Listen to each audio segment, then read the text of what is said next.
Episode 3. Dihantui. Ayuna masih diam, dia masih memikirkan laki-laki mana yang akan menjadi suaminya. Seandainya aku kembali hanya sendiri, apa Pak Supri tidak bisa menolongku? Bisa, hanya saja resikonya besar dan nyawamu taruhannya. Adnan melihat Ayuna dengan prihatin. Kamu jangan nekat pergi sendiri ke sana, bisik Adnan. Masalahnya aku belum punya suami, balas Ayuna. Mbak Ayuna, jika Mbak Ayuna belum punya suami, cari laki-laki yang memiliki kekuatan supranatural atau punya indera keenam. Sebab laki-laki seperti itu sangat kuat untuk mengikat jiwa Mbak Ayuna, ucap Pak Supri. Di mana laki-laki seperti itu? Tanya Ayuna pelan. Apa ada lagi yang ingin ditanyakan? Apa ada batas waktu untuk aku kembali ke sana, Pak? Tanya Ayuna. Iya, jiwa-jiwa itu harus kalian bebaskan sebelum terjadi bulan purnama penuh di malam ke-15 bulan depan. Apa? Itu artinya waktu aku sisa sebulan lagi. Iya, memang mencari suami tidak semudah kita membalikkan telapak tangan. Terlebih lagi seorang laki-laki yang memiliki kekuatan supranatural. Pernikahan pun harus didasari karena cinta bukan karena terpaksa. Setelah mendapatkan informasi, Ayuna dan Adnan pun pamit. Di dalam mobil Ayuna berpangku tangan melihat ke jalanan. Jadi bagaimana keputusanmu? Tanya Adnan yang memecah kesunyian di mobil. Entahlah, aku bingung. Tapi kalau aku kembali tanpa mereka aku akan dihantui rasa bersalah. Tapi ini semua terjadi bukan kemauan kamu. Dari ceritamu itu terjadi atas ulah teman-teman kamu. Mereka bahkan sampai membentakmu karena tidak ingin kamu membunyikan klakson itu kan. Aku memang marah saat itu, tapi aku tidak benci mereka. Sebab ini adalah perselisihan yang pertama di antara kami. Selama ini kami selalu kompak. Kalau begitu kamu masih punya waktu 1 bulan sebelum terjadi purnama penuh. Ucap Adnan sambil tetap fokus melihat jalan. Aku harus mencari suami di mana? Bisa jantungan ibuku tiba-tiba aku minta kawin. Ayuna menghela nafas berat. Apalagi laki-laki yang memiliki kekuatan supranatural. Masa iya, aku minta dinikahi sama Om Limba? Mendengar itu, Adnan tertawa lepas. Ah, dokter ini, bukannya prihatin malah senang lihat aku kayak begini, keluh Ayuna. Hahaha, habisnya kamu. Kalau begitu pulang saja. Ikhlaskan ketiga sahabatmu. Mobilku kemarin di mana ya? Masih di bengkel. Kalau begitu aku pulang naik. Aku antar saja, kata dokter Adnan memotong kalimat Ayuna. Haa? Rumah aku jauh dok. Iya jauh kalau jalan kaki. Gak usah dok, kita juga baru kenal. Aku gak enak sudah banyak meminta bantuan pada dokter, ucap Ayuna. Tapi satu yang harus kamu tahu, aku ini orang baik. Yaelah, iya baik. Keluh Ayuna. Cit. Tiba-tiba Adnan menginjak rem mendadak. Kenapa? Tanya Ayuna gugup. Diam, sekarang pasang seatbeltnya. Tutup matamu, perintah Adnan. Mangnya kenapa dok? Tanya Ayuna gugup. Gak usah banyak tanya, cepat lakukan. Ayuna bergegas memang seatbeltnya dan memejamkan mata kuat. Tiba-tiba terasa olehnya mobil itu melaju dengan kekuatan penuh. Ayuna memegang tepian jok tempat dia duduk. Dia merasa tubuhnya terguncang ke kanan dan ke kiri. Mulut Ayuna tidak berhenti merapalkan berbagai doa yang dia ingat saat itu.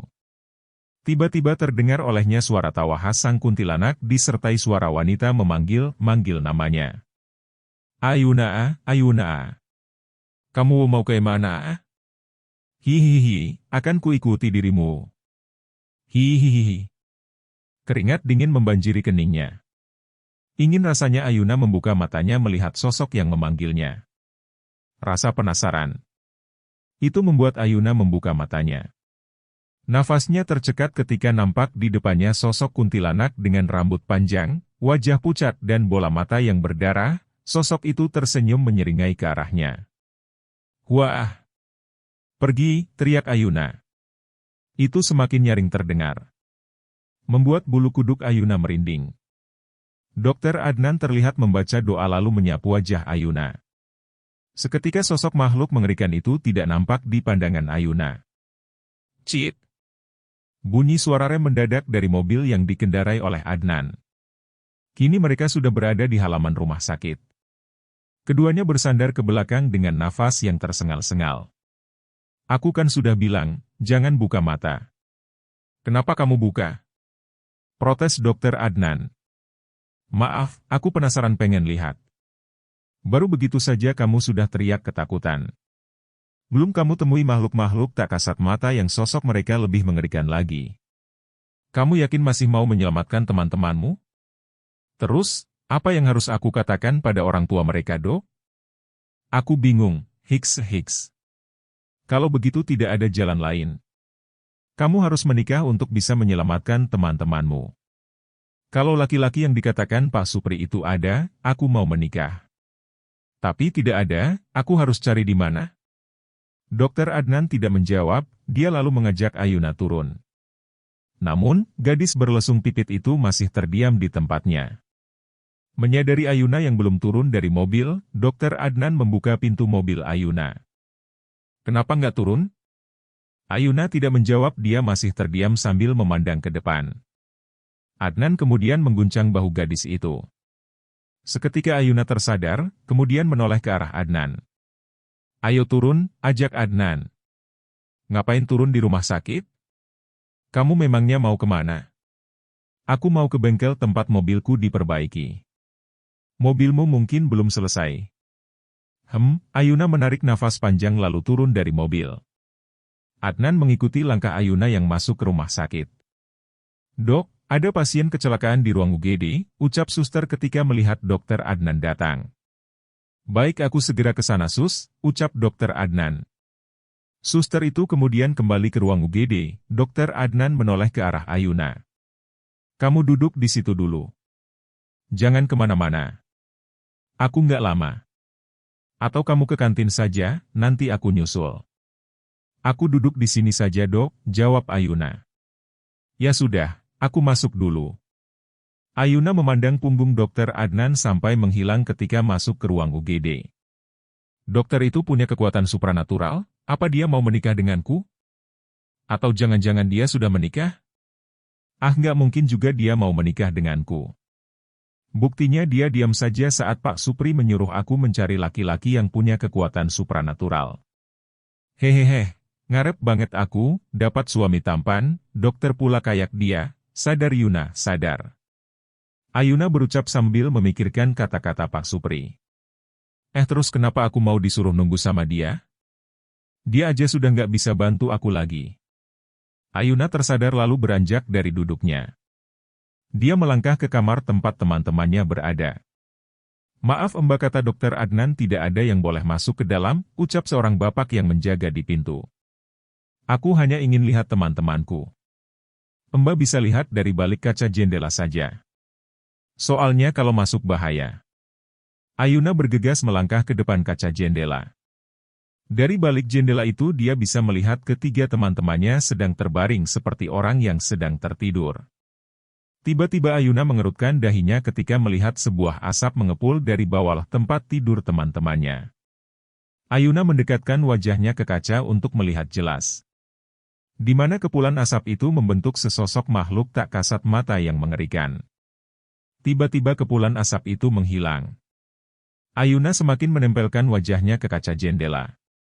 Dia melihat ke dalam ruangan, hening tidak ada apa-apa di dalamnya. Makhluk yang terbentuk dari kepulan asap itu menghilang. Bra!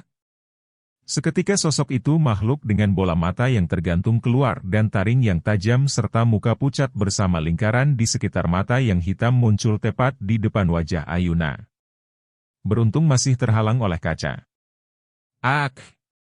Jerit! Ayuna ketika makhluk itu mengagetkannya. Ayuna mundur ke belakang. Sambil terus memandangi makhluk itu.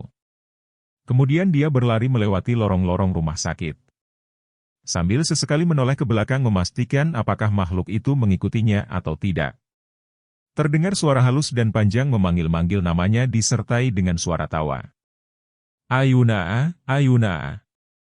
Hihihihihi, suara tawa dari makhluk itu memekakkan telinga. Kini Ayuna sudah sampai di depan rumah sakit.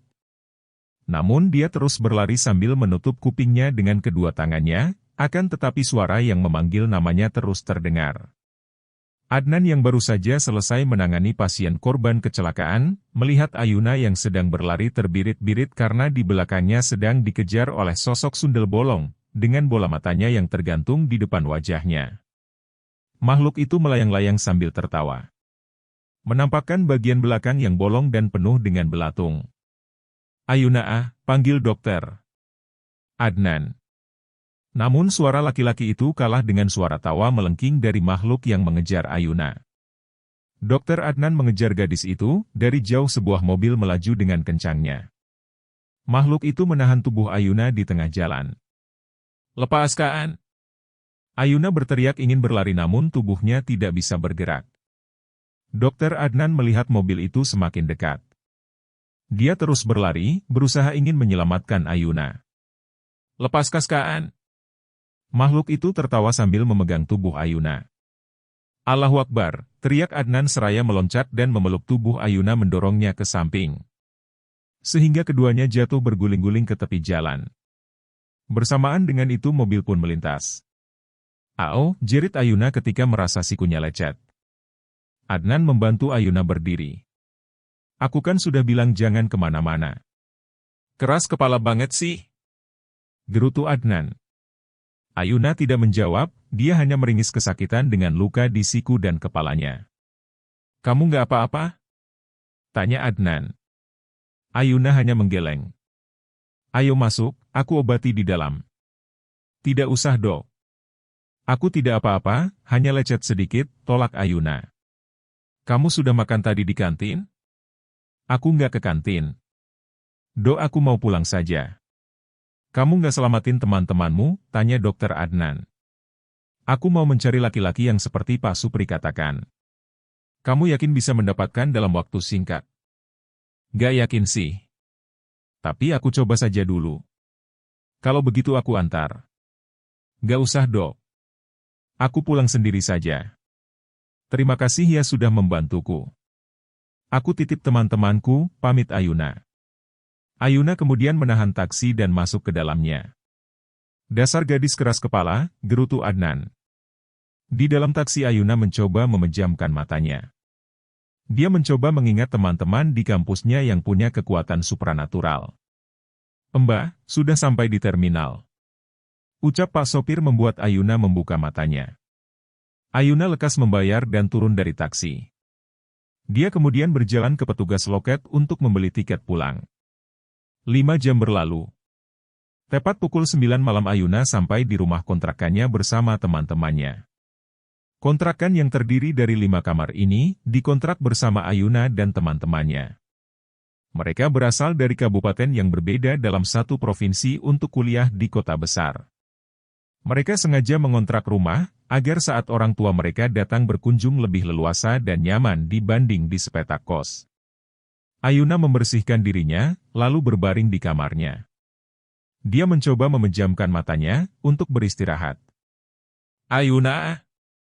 Terdengar suara halus memanggilnya. Tolong! Hiks-hiks. Suara tangis itu semakin jelas. Ayuna membuka matanya. Dia mencoba membaca doa yang dia tahu. Wus! Angin bertiup membuat kain tirai jendela kamarnya bergerak. Ayuna kembali dibuat meremang, dia bergidik ketakutan. Bra! Suara jendela yang tidak tertutup membuat Ayuna kaget. Dia turun dari ranjang, lalu melangkah ke jendela untuk menutupnya. Ketika dia menyibakkan tirai jendela, nampak sundel bolong yang ada di rumah sakit itu menatapnya ke arahnya. Kemudian terdengar suara tawa melengking dari makhluk mengerikan itu. Hihihihi. Dengan tubuh genmetar Ayuna bergegas menutup rapat jendelanya. Baru saja Ayuna hendak melangkah, tiba-tiba jendela itu bergerak-gerak seperti digedor-gedor dari luar. Braak-braak. Ayuna kesulitan menelan salivanya. Dia melangkah mundur lalu membuka pintu kamar, dan berlari keluar kamar. Saat di ruang tengah terdengar suara ketukan pintu. Tok! Tok! Tok! Mendengar itu nafas Ayuna tersengal-sengal seperti baru saja lari mengelilingi lapangan. Keringat bercucuran, padahal dia baru saja mandi. Suara ketukan pintu itu semakin terdengar keras. Ayuna berdiri di sudut ruang tengah. Dia luruh ke lantai, sambil menutup kedua telinganya. Dia menangis. "Ya Allah, tolong aku!" pinta Ayuna di sela-sela ketakutannya. Hembusan angin dingin semakin terasa kencang, suara panggilan itu terdengar kembali. "Ayuna! Ayuna!" Ayuna semakin memejamkan matanya dan terus berdoa. Dia berharap ada seseorang yang datang menolong. Sampai akhirnya sepasang tangan memegang pundaknya.